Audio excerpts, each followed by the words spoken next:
You know, talking about being in a movie with Aaron Paul, Karen Gillan, and doing a Riley Stern film, and being in Hollywood, coming from where I come from, I love it.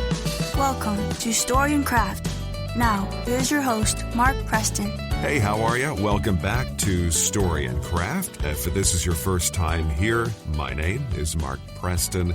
Glad to have you stopping by to check out this week's episode with Beulah Koale.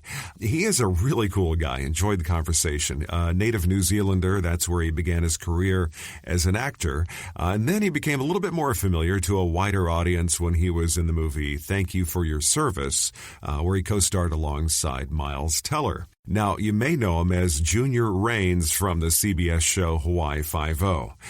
My kids grew up watching that show, so this was kind of a cool episode, a chance to have a member of that cast on. Now, he's got a brand new movie in theaters right now. It's called Duel, where he co-stars alongside Karen Gillan and Aaron Paul.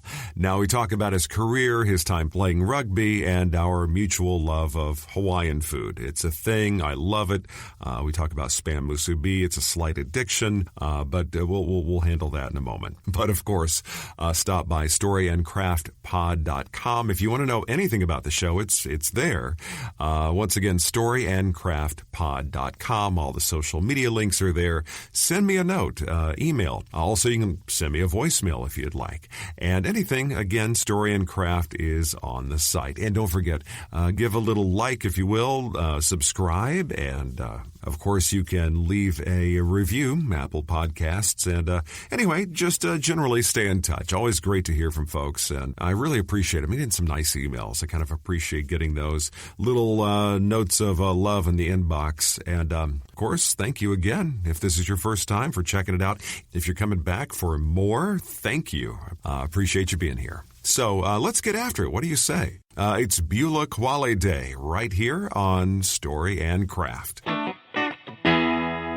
It's Beulah Koale, right? Perfect. I said, oh my God, last night I was talking to my daughter. Well, my daughter and I were watching the screener of Duel last night. And I was like, I got to make sure his name's right. Because my kids grew up on Hawaii Five-0. I was like, I can't call him Junior. I can't do that. That's just... So how are you today, my friend? Yeah, I'm doing awesome. It's 9 a.m. I was literally about to ask what time it was. It's 4 o'clock here in the Central Time Zone. Where are you in New Zealand? In Auckland.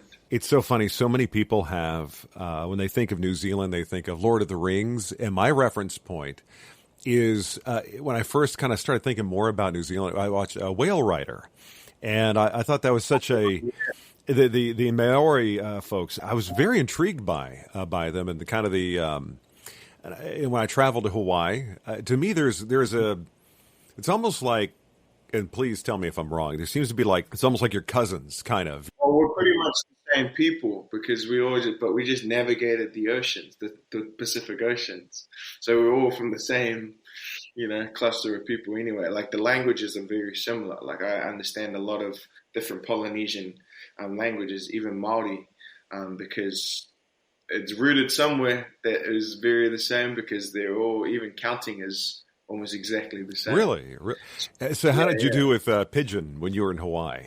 So that's different. So that's very different because that was, that's a mixture of like Filipino, a lot of the immigrants that came to Hawaii and were working there. So then they made their own little dialect. So that's something I didn't really knew that existed in Hawaii, and like I compare it to like how we talk in New Zealand, which is kind of like a slang term, like not just for Maori people but for all of us in New Zealand, especially where I grew up in South Auckland. Like we're very we always talk like this, bro. And we never really said anything, and people didn't really understand what we're saying. But like I said, Whale Rider was so fascinating to me because it.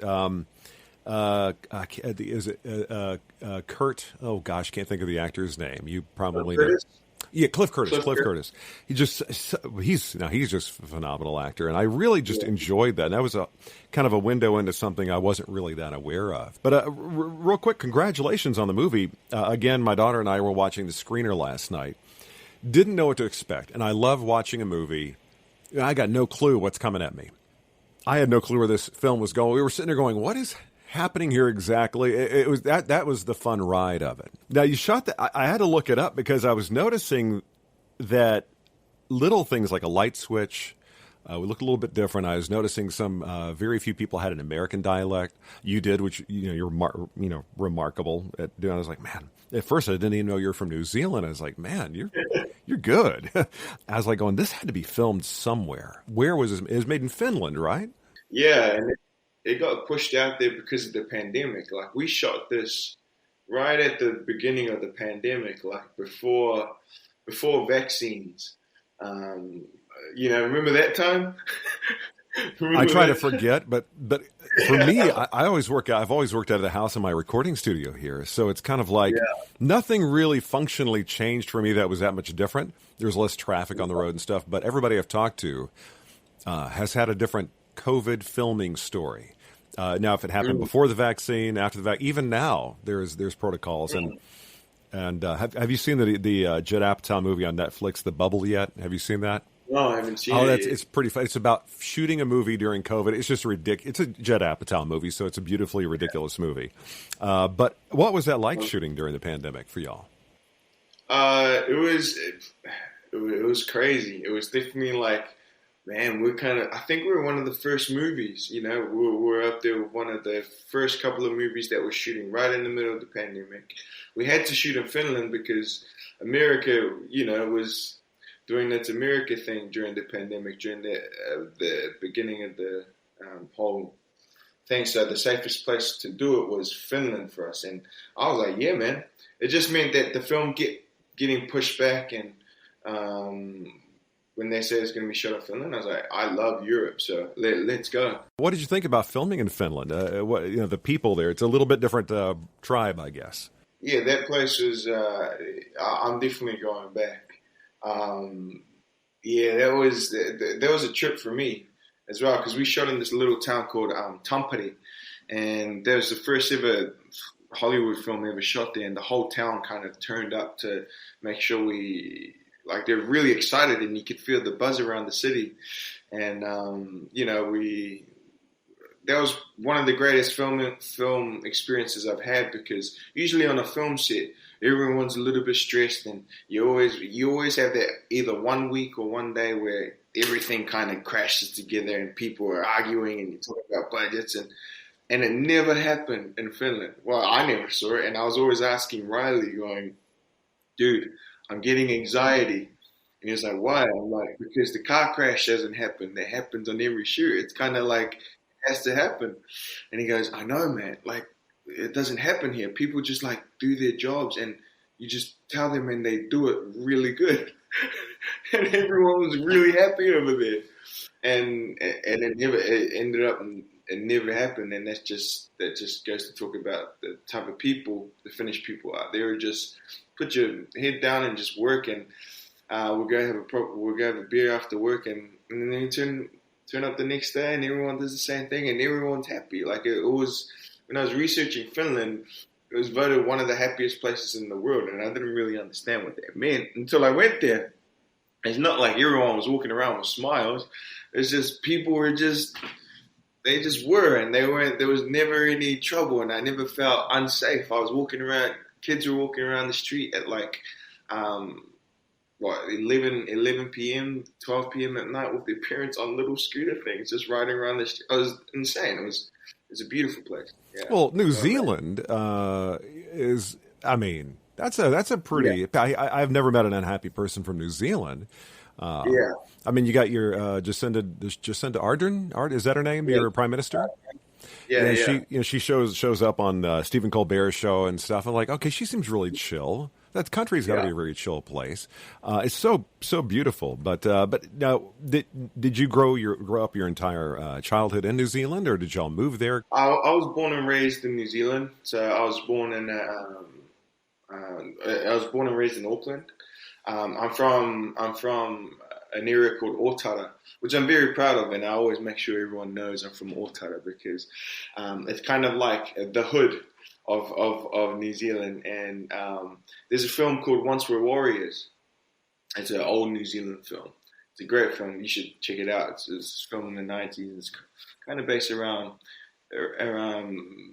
themes around that time about alcoholism and how people were raising their families, and it was kind of all around Otara, and that's where I grew up, and it still has and does have a bad rep.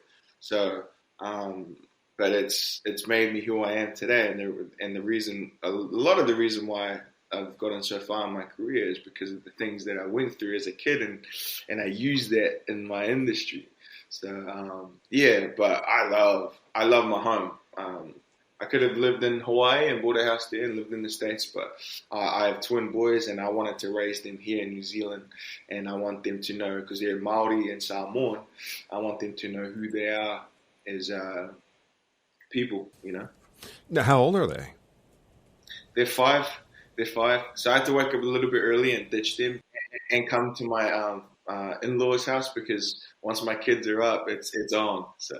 Oh, believe me, I know this. I got really, really fortunate. I have 3 teenagers, a 19, 17, and a 16-year-old. And they always grew up knowing when Daddy's in the studio, everything got quiet. And so I got really, really, really lucky in that regard. But so twin 5-year-olds, you said both boys, right? Mm-hmm. That's going to be a fun household right there. As they get a little bit, your wife is probably going to there's a lot of testosterone in that home. Yeah, we got another one on the way, and it's another boy, so... Well, congratulations. So what was that like? Of course, you got the twin boys. And did everybody travel with you to Finland, or did you kind of cut out for a few months, and then how did that work?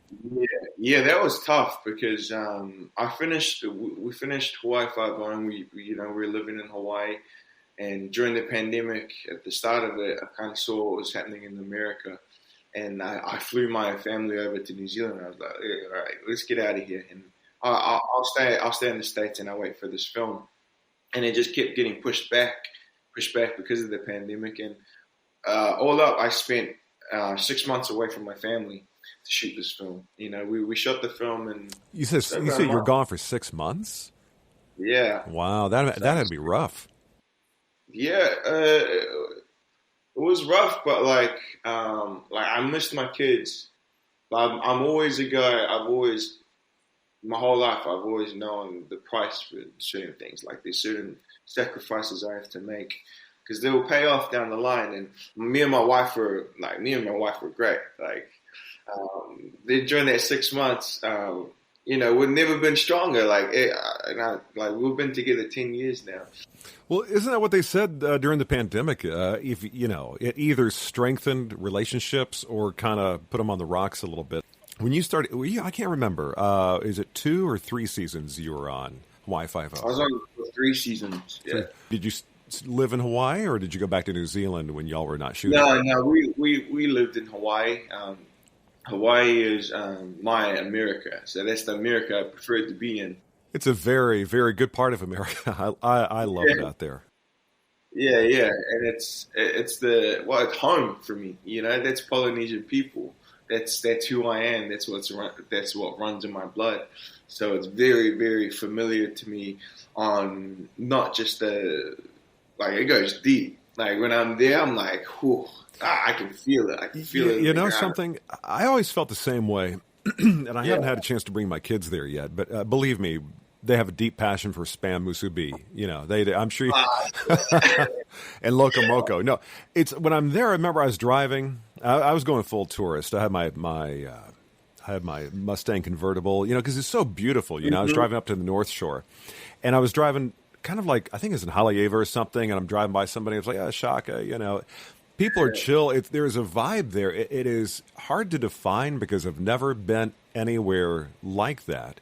But if you're chill, and the whole idea is if you are respectful, you dig the vibe, you're flowing with the vibe, you're accepted. If you go against it and you are a full tourist, let's say, it's you're missing out on something. And the fun part of Hawaii for me is getting out of Waikiki. I talk about being in Oahu, but getting out of Waikiki. And where did you live when you were there? Well, I lived just off Waikiki, like a couple of apartments, like in the crazy town, just because of work. If I could, I would have lived in the North Shore, but that would have meant like hour and a half drive minimum. I remember it's a beautiful ride, but man, it's long. Yeah. Yeah. And if there's one crash, like it blocks up the whole thing because people forget it's just an island, you know. So there's not many highways you can or off streets you can go off. So Yeah, I remember going to the North Shore and getting, the mountains over on the right. And when you're going down, I remember, I don't know how long, I didn't even touch the accelerator. The car just kind of coasts, because you're kind of going down, Yeah. What was it like to shoot in Hawaii? I'm just generally curious what it's like to work there. For me, it was like working at home. Like it wasn't like when I work in the States or when I work in other cities. Like I know I'm in a foreign country, working, and I loved it and I embraced the culture, just like shooting in Finland. But when I'm in Hawaii, I'm very comfortable. Like I'm very relaxed. The people behind the camera all look and talk exactly like my cousins, my aunties, my uncles, and they all look like them. And I feel the best way to describe it is I feel safe in Hawaii. It's very familiar, and but then it's fun, man. Like everyone's cruisy. Like when you being Polynesian, and if you travel to Samoa or even New Zealand, like there's a certain, like you described it, wavelength that when you get to the outskirts, we kind of just cruise on and we kind of just sit on that vibe, and that's where I sit. I can turn it up. I'm very good at turning it up and playing around when it's required. I can do that, but where I sit comfortably is just that wavelength where I'm just chilling and nothing else is happening, and that's perfect for me. That's like, my 16-year-old is telling me, we had dinner the other night. I'm originally from Texas. I've lived in Southern California. I'm in New Orleans now, but I'm waiting for my youngest to graduate high school. And she's like, Daddy, I really want to think about University of Hawaii in Manoa. I'm like, hell yeah. It's like, I might have to move there to get that in-state tuition, though, which would be really rough. But I'm looking at it going, man, there's something about it that just feels...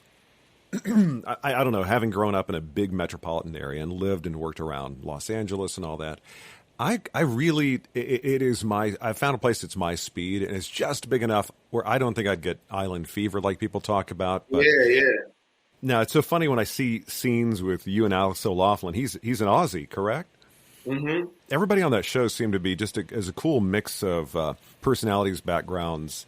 Like I said, my kids grew up watching it. I did kind of a side note. I'm just very curious because when you came on, of course, Daniel Day Kim and Grace Park had just left. And so people are like, is the show going to continue? And, how's it going to be? You scooting it, it was so seamless, and it was just like, it was a fit. I mean, whoever conceived of the idea, bring Beulah Koale, and they deserve high five because it was just a great addition. It was very well. You're written in very well, and you just like executed, man. So, like I said, my kids grew up on the show, so it was kind of. There's not a lot about Hawaii Five-0 we don't know about. So. Yeah. Cool.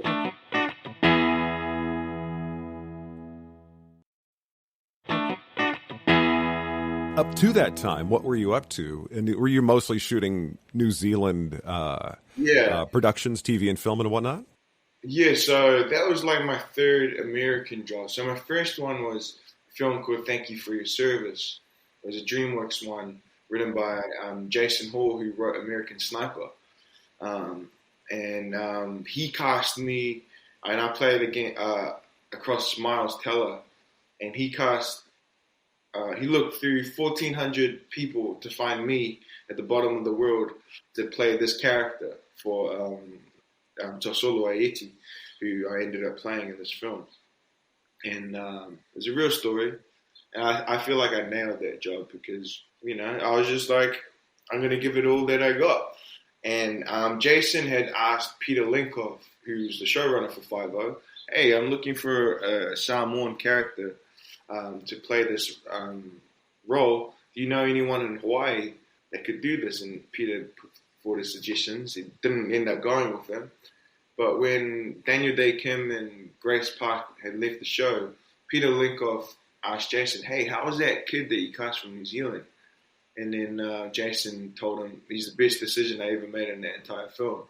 Showed him a trailer of the film before it was out. And Peter Linkoff goes, I want that kid on my show. And that's how I honestly, it was, and I'm not just saying that because you're here, I was talking to my daughter about it. I was like, man, it created a whole new dynamic of a storyline for the show, which I think kind of gave a new dimension. And it's tough. It's really tough when you recast a procedural like that because you don't know how people are going to receive it.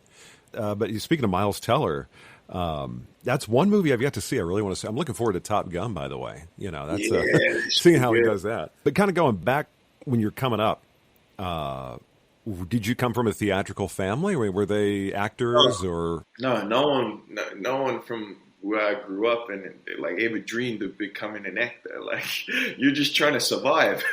You're just trying to make, you're just trying to get money for the next day to have some dinner, to have some lunch money. Like I grew up very poor, but I didn't know I was poor until, I became an adult. Like the last $50 I had to my name, I used usually I had $50 or $100 to pay for food for me and my girlfriend, who's my wife at the time.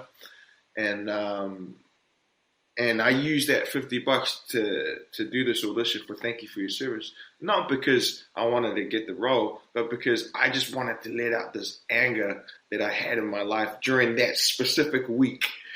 Like I had some really crap stuff happening, and I was like, I'm just gonna use this audition to let out the anger, and I'm not gonna eat for the week, and I don't care. This is perfect.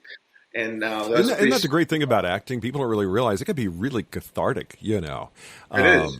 And it's like you can really let things out, and every character comes from at least some nugget has to come from you at some level, You're taking the words right out of my mouth, man. Because I didn't go to school to become an actor. Like, I don't know. Yeah, like I played rugby in school, and I was very, very good at it. I could have gone that path, and I was the vice captain for the top rugby team of my school. And the last year of high school, my school didn't have a drama department. So my English teacher put together a little club, and he said, yo, if you get enough kids to join this drama club, you guys get to skip 3 classes on Monday and come to this thing. And I was like, what do? He goes, you just stand there and pretend to be something you're not. And I was like, great. Next rugby training that I went to, I told the entire team, we're all joining this drama club, and you're all going to skip 3 classes. You're welcome on Monday. And we joined, and that's kind of where it started. And he would bring in the different theater practitioners. And I never forget this one lady who I'm still hold very dear to my heart. She goes, why do you play rugby? And I said, to let out anger.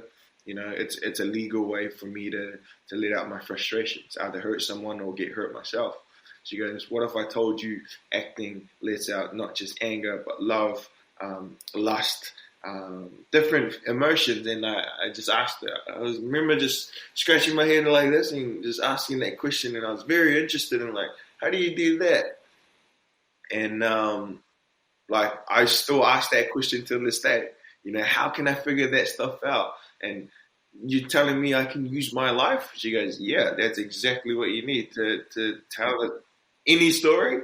And every character I play has me in it. There is no. That's your superpower. I coach some students. A lot of them are actors and a voiceover.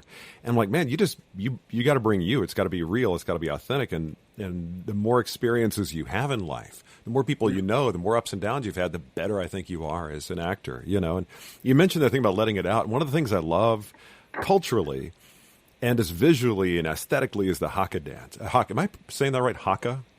Yeah, it's the haka. Yeah. And it seems like it's just a real like. It seems like you're letting something out and you're connecting this. The passion of it, man. I really I've seen some rugby team. Isn't that kind of thing? A lot of rugby teams have their own dance. Yeah. It's more like a challenge than a dance. Like so, back in the days in Maori culture, or most Polynesian cultures as well, you would use it to rile up again when 2 tribes were fighting against each other, and it was a challenge. But now it's more of a used as a sign of respect. The same thing, you offer a challenge and the opposition either accept it or not. We do it before we go to war. And it's very visceral. It's very, every sense in you is heightened. But every time you do a haka and you know what you're saying, you know where it's from, you know what it's connected to, it takes something out of you. Doesn't it kind of bind you as a team a little bit more? I imagine, like when you're with, it's like you become more of a unit. I think probably right. Yeah. Now, what do your folks do? What is their background? So I grew up. My mom she just raised us. My father worked in a factory his whole life. My father ended up. I came from a broken family, so it was just my mother and my father left later on in my life, and I got 4 brothers, 1 sister, and it ended up just becoming for a while there me trying to figure out how to make money to get my kids. I call them my kids, my brothers and sisters through school. Oh, so were you the oldest? Yeah, I'm the eldest. Okay. I'm the eldest. 4 brothers, 1 sister. So, for a while there, it was just, I don't know. I think that's a real common theme, myself included. And I noticed that other actors, because you had to kind of, if you at an early stage in life, had to kind of carve out your own space and figure it out. That's at some level, I think there's so many people who are actors or great actors that came from a very, very similar background. I imagine it's kind of like it gave you fuel at the outset and gave you skills that it was a rough go at the early stages, but you can apply that right now in your vocation, Yeah, it definitely I'm pretty fearless. Like I consider myself a fearless person because every time life happens and life does its thing that life always does, I always just tell myself, I'm like, okay, this is a cool little challenge. All right, this is you're either going to fold and give up, or you're going to grind it out because the light is right there. And I've had that mindset since I was a kid, just because of life, the cards that I was dealt with. So in terms of when I bring it back to my craft, when they ask me to do something, I'm like, dude, this is easy. Wasn't there a whole storyline in Hawaii Five-0? I think your relationship to your father. I thought they were trying to tell my life. I was like, what are you guys trying to do, man? I was like, who did I tell the story to? Because I don't usually tell it to a lot of people, but now I do, and they definitely touched a lot of that stuff, and it was very easy for me to tap into as an actor. And I remember the directors on set being like, dude, is that connected to something? I was like, it's connected to something really real, buddy. So sit back and enjoy. So the writers, did they ever come to you and say, hey, do you have any thoughts on kind of the story of Junior, anything like that? So by the time I got there, everything was kind of well established. I think I came in year 7. And, I think everyone was a little bit comfortable and writers never came onto set anymore. So after my first year, I flew out to LA and I flew to the studio and I wanted to meet the writers. I forced myself into that room and I told them, I was like, I want you guys to know me. And I just sat there in their little boardroom and I told them who I am, where I'm from. I told them, I'm not like a typical actor. I'm not an actor. I'm just a kid who who likes doing this pretending thing and likes to use his life to tell the stories. So this is my life. And then I told them a 20-minute quick snap of my life. I go, you're either going to use that or not. Have a great day. And then they used it in the next season. So. That's kind of its own brand of badass. You did that because these, the writers of the show, these guys had, done Lost and they had done other stuff. These are well-established writers. So the fact that they kind of took that to heart and built something around that that's very cool. Yeah. Now you kind of started off where you had that opportunity in school, and you're realizing, okay, this is a venue, this is a valve for me to open up and kind of express myself. Now you've been doing it for a while. I mean, the duel, that's. Yeah. I don't really know. I'm still. We watched it last night. My daughter, who's I'm sure going to laugh at me, she's like, we're still trying to put her head around what it seemed to have a very definitive tone. There was a tone, and I was telling her, I was like, listen, I'm familiar with you. I know Aaron Paul. I know his vibe. And everybody was kind of in this beat, this vibe, this way the lines were being delivered. And I don't want to give anything away in the movie, but did you feel that there was a tone that was being shot that the director was going for? Yeah. Riley Stern, the director and writer of this film, his flavor is that. every film that you'll watch from now on, or most films that you'll watch from now on, you will know exactly who it belongs to because he has a stylistic way of shooting and delivering lines and writing certain lines. And that's what I was interested in when I was put forth the script from my team. I watched this stuff and I was like, I want to work with this because I'm shit scared of comedy and sci-fi. Like, I don't know that world. And I've always had a rule for myself that if I'm scared of something, it means I have to run towards it. So I was very scared of comedy because I couldn't figure it out. So I was like, well, I guess I have to do this. But Riley Stern's type of comedy is very dark, flat-toned humor. And it was awesome from an acting perspective because I was so comfortable in TV world where you kind of learn bad habits or you learn certain tricks, and when you jump on a Riley Stern film, he kind of pulls it all back. And I love that because I come from a theater background when I first started acting, and it was all about stripping back away the rubbish. And it was almost me having to get out of my own way and he would just tell me, just say the words. That's my favorite phrase, getting out of your own way. For me, that is acting. It's just, you got to get out. Yeah. It'll happen. It'll bubble up. And I mean, this movie, I was trying to articulate my daughter, after the movie ended last night, we were watching the screener and we're like, okay, how do I define this movie? And I was sitting there thinking, it's like Twin Peaks meets Hunger Games meets Frankenstein, kind of, in a way. It's like, it's just different. And isn't it great? Because you watch, how many times you watch a movie trailer and you go, I pretty much know the beginning, middle, and end of this movie. It's a rom-com.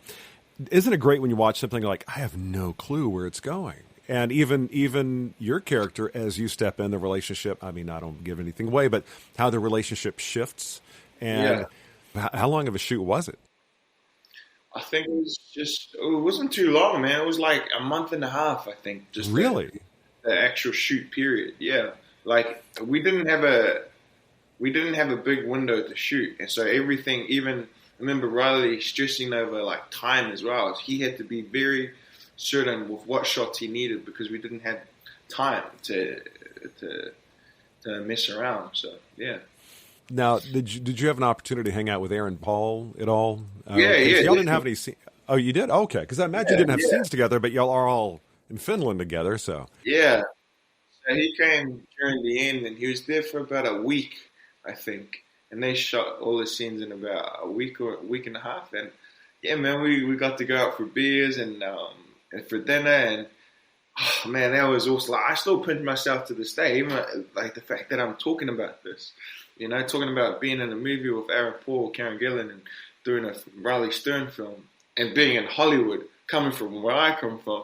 I love it. I'm just like, man, that gets me excited just talking about. Oh man, you definitely belong there. You brought your own spice to it, man, and it was so well done. And I'm like, spot on, man. It was great to see you in this. And I mean, have you been shooting anything since then, or do you have anything upcoming that you're? Yeah.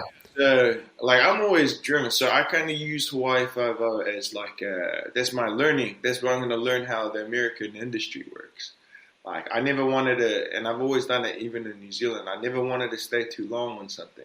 I just wanted to go in there, and another rule I have I have a bunch of rules for myself, but another rule I have for myself is that when I feel comfortable, I have to get out of there. So, Hawaii Five-0 kind of ended in, at a good moment where I was getting comfortable and I was getting itchy, and I was like, okay, I need the next challenge. And some of the guys were kind of looked at me like, what do you mean, man? Like we've tried a long time to get to this moment, but I was just like I need to challenge myself as an actor. And after 5-0 finished, I was so excited because I'm like, yeah, now I get to go be scared of something. Now I want to go. That's I love the way you put that. It's so funny. I mean, it was kind of the same way. I mean, I came up years and years ago. I started working in radio when I was 17, and I worked somewhere for a while. It's not that I'd get bored. I just didn't feel challenged. I didn't have that visceral kind of like spark of nerves that you get when, okay, this is something new. I get to, and that's the beauty of doing what you do for a living. You get to go on a new set, new people, new project, and then it's like a 3 to month plus or whatever summer camp. and it's gone. It all disappeared. That's one thing about acting I always thought was so wild. It's like you show up on a set, there's buzz, there's activity, there's PAs, there's people all over, and then when it's over, it's gone. Yeah. It's over with. Now, just one more moment on Hawaii Five-0, you showing up, Scott Conn, Alex O'Loughlin. There's a lot of testosterone already on that set. So, you show up and it is action. It's physical. Was that a challenge for you, or was that real easy because you came out of a rugby background and here you are? They're the fight scenes, they're the militaristic things. Was it an easy transition? It was pretty easy, man. Like, it was like, I enjoy that stuff as well. So getting to do a lot of the action, I was just like a little kid living his dream, playing soldier, doing all this cool stuff. And me and Alex, we were meant to be best friends. So we talk to each other almost every week, even now. Really? Yeah, I talk to him. He's my big bro. Like, that when I met him, I probably knew him the shortest amount of time and that character. Me and Alex are like this.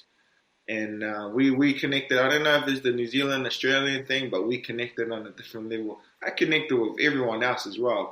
And I know why it is, because I never bring an ego to set, because I know I'm not like an act. I just come and do my job, man. Like, and no one can scare me or put me in a certain way, because I'm just being me. And I think everyone really appreciated that when I came onto set. Me and Megan came onto set. We were just being ourselves. We weren't trying to be anything else.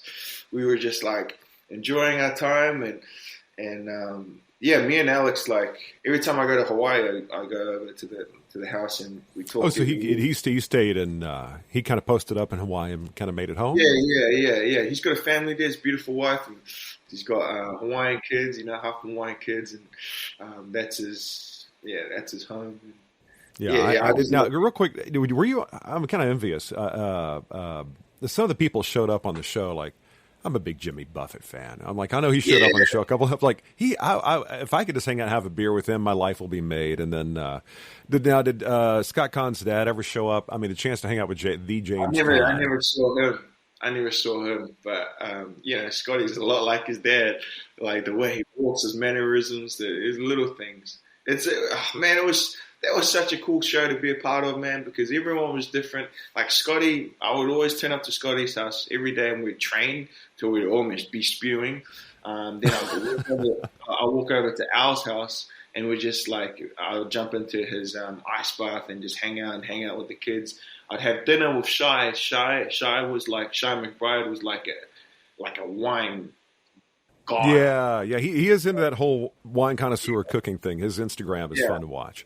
Yeah, and Ian was like, that was my bro. I'll go out, have a drink with them, and we'd just hang out, bring the kids together. We have kids around the same age. And then Megan was like, Ian Anthony Dale's, for me, everything about him is just kind of cool, He's awesome, man. That's my other bro. Well, they're all my family, and then Megan's kind of like, I want to do something else with Megan later on in the future, like on a film set or something. Yeah, y'all created a great dynamic on that show, man. Yeah. I think everything about it was like I said, man. It's got to be hard on a procedural one that's been around 7 years, and you step in and you already have well-established relationships. I imagine that could be tough to step into it, But it sounds like you're they embraced you immediately. It sounds like. Yeah, dude. I think they loved the new energy that was coming in. We kind of just like, and we weren't really scared of what would happen. We were just like, let's just enjoy this for what it is. I didn't see it as, I didn't know what was going on. I guess I was just naive. I didn't know anything. I was just like, I'm just here to enjoy myself and learn. I'm just an open book, so, I want to learn.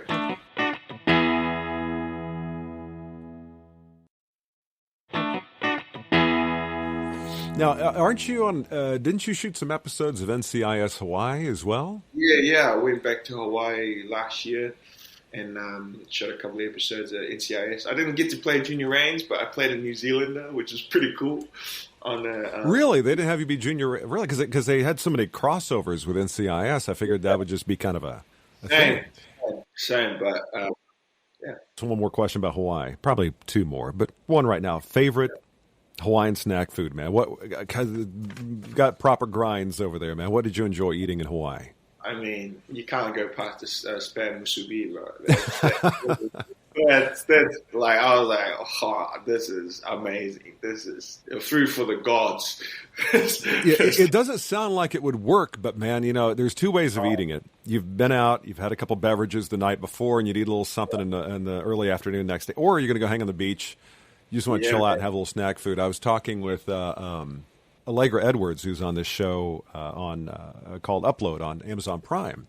And she had spent some time, and I mentioned spam musubi. She's like, oh my God, that sounds good. Because she had lived in Hawaii, and everybody that's been there hears spam musubi, which freaks people out over here, on the mainland. But I'm like, it's where it's at. And I'm a real snob about it, because if I go find a Hawaiian place, we were in Atlanta, and I was like, it's okay. I like my spam musubi better.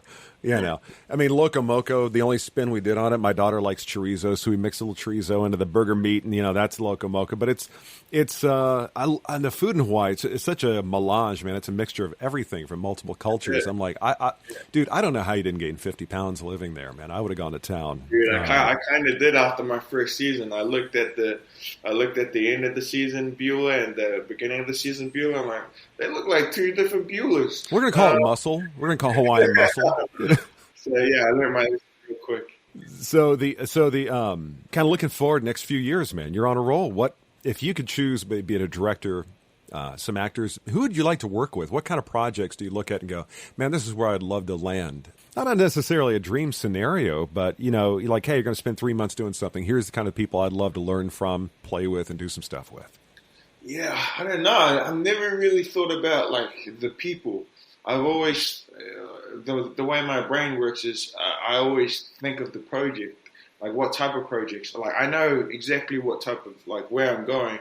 I'm gonna make. This year, my goal is to be in the 6-part episode series on one of the big networks like Apple TV or Netflix or whatever. I want to make 2 more independent films. And then the year after that, I'm gonna make a theater show. Then I'm gonna perform in my friend's living room, and it's just for my friends. We're just gonna eat dinner, and we're just gonna. I'm gonna make the show about my life and just perform it for them. Then I'm gonna do a big movie, another independent film, and learn how to direct. Now direct the film, a short film, and I'll direct the film the next year, and then I'll make a production company called RIS Productions. You said Risk? RIS, R-I-S, which stands for Run It Straight Productions, which is the term. You said Run It Straight. Yeah. It's a rugby term, and it's a phrase that I've used my whole life where it's just you grab the ball and you run it directly straight to a human being. And that's pretty much how I tackle my challenges. And I can't answer the question of people I would like to work with. I just want to be challenged. I want to tell every type of story.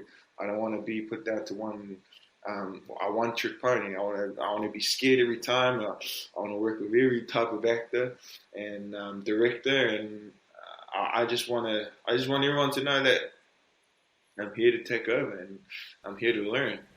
Man, I got to be honest, you're invigorating me a little bit. You're reminding me, man. I got a few years on you, but I remember when I was younger, I was like, I did the same thing, man. I had a short list. What do I want to do? Well, I didn't maybe even have a reason why. I just felt right. I went by intuition. What do I want to do? What do I want to learn? So now I'm like, okay, got to remind myself. I got to put some. I got to get my bucket list filled back up. Yeah, I tell myself there's a certain another rule, but I wrote it in a theater show and I traveled it around, and I said, don't lose the boy that's within. Because the older boy, the man will always be there, but a man is just an older boy who knows more things. And I've always told myself, don't lose the boy, don't lose the kid, because that kid is that's the special kid there. Now, you said directing is something you want to do. That begs the question. Now, here you are watching. I know Alex O'Loughlin. He directed at least a couple episodes of Hawaii Five-0, I think. What's it like to be directed by somebody that you're actually acting with, and they give them the reins of an episode? What's that like? It was awesome because he's my best mate, but like if you look back on those episodes, I was heavily in those episodes. And that was on request because he knows I'm his guy. Like, I got married. I came to New Zealand, got married, and I told production in advance, I'm getting married during this time. I need a couple of weeks off. And then Al directs an episode like the week after I get married, and I had to fly from New Zealand. And I'm like, man, I just got married, bro. So I got married. The day after I got married, I fly to Hawaii to shoot Al's episode because that's how much I love this guy. Like, that's my guy for life. So I think he always asks for me because he knows I'll run through a brick wall for him, and vice versa. Yeah. Well, I know, speaking of running the brick wall, I kind of heard that he did so much and it was so physical. I think he had to kind of take a little bit of a break because... Yeah, he was pretty banged up. Yeah, I don't know how you can do a show like that. I mean, I think, hey, when you're young and you're fit and he's in great shape, I mean, you kind of want to see how far that goes, Mm-hmm. Now, real quick, Duel, I can't. Is it going to be streaming? Is it going to be coming out in theaters? Where? I think it's coming out in theaters as of tomorrow. I think in the States is Friday, and then I think it will definitely be streaming. Yeah, I think wasn't Karen Gillan? She was in the bubble. I think we were just talking about the. I think she was in that. Yes, she was. So she's been busy. But man, tell you what I like to do is I really appreciate you taking time out today, by the way. And I know it's, and I understand what it's like. Believe me, having young kids, and I had 3 like right next to each other in age by a year off, and making coordination time for the kids to sit down and talk to me. I appreciate that as a parent, believe me. So, but I always have something I call my lucky 7. My 7 questions I always like to ask everybody, just as a little extra insight and fun. The first question is, we kind of touched on it before, but it could be New Zealand food also. But what is your favorite comfort food? That thing you go to, you just want to sit down, you're watching a movie, or it's like it takes you right back home, good vibes. What would that food be? It'd be corned beef and cabbage with rice. Corned beef like Spam. It's kind of like Spam a little bit. It's like the terrible version of like Spam. And you just open the can up. It lasts forever. Put it in the fry. Mix it up with some onions and cabbage, and then have it with some rice, and that's home. Dude, have you ever had corned beef hash before? No. The first place I actually ever had it was in Hawaii. Corned beef hash. Try it out next time you're in the States. You got to go to like a little diner that doesn't look like they would pass their health code inspection. That's where you want to have it. It's good stuff. Now, if you're going to sit down, let's say you're going to have coffee, you and 3 people. Could be famous, could be not. Just who would you want to sit down with and just kind of talk story and have coffee for a few hours with? It would be Denzel Washington. It would be my grandfather. And who would be the last person? I don't know who the last person would be, but yeah. Is a New Zealand actor called Nathaniel Lees. Is it just conversation about life, or is it about acting? Kind of what are you, is it just seeing where it goes kind of a thing? It's conversation about life, which I think will just easily translate into acting with those certain individuals. Now, who was your celebrity crush as a kid? Celine Dion. Celine Dion. Oh, okay. Yeah, okay. Man. Lady that can serenade you. All right. Now, let's say you're going to be going to an island, you, the wife, the kids, you're going to be gone for a year. Anyway, it's going to be beautiful. You're going to be having a great time, but there's not going to be any phones, TVs, anything, but you're allowed to bring one album and one movie, a DVD. What are you going to bring with you? We're going to bring The Lion King movie, and we're going to bring the Encanto album because the Disney, because that if my kids are going to be there, that's the only thing. You're keeping the natives happy. Absolutely. That's there you go. Now, if you were to define from the time you wake up to the time you put your head down on the pillow at night, what is the definition of a perfect day for you? What are the kind of the component parts of that? Where I put my head down and I say I squeezed everything out of that day that I could. That'd be the perfect day, and that'd be the perfect life for me. Indeed. Absolutely. I cannot agree more. Now, of course, you're doing this now. You're doing very well, knocking it out of the park. But if you were not acting and you're like, here's something else that would also bring me joy. If you were not acting, what would you be doing? The easy answer is a rugby player, but I would love to say like a chef. I'd love to be a chef. So you cook? Yeah, I cook. I cook a bit. I don't know if I'm great, but like I just love there's an art to cooking. Stu McBride got you on that tip, I'm assuming, right? Yeah. Now, last question. Now, if you were to jump in a DeLorean, go back in time, you're going to go when you're 16 years old, and you're going to have like a couple minutes, piece of advice, something you're going to offer to your younger self that you think would be a pivotal piece of information. What would that piece of advice be if you can go back to when you were 16? I say this all the time, and I say it to myself and other kids, like, you're enough. I'll just talk to myself and be like, kid, whatever you're going through right now is perfect for what you're going to need later on in life. So suck it up. I've heard that. The second person said that. You're enough. That's a wonderful, wonderful piece of advice. Now, I tell you, I'm more than delighted to sit down with you.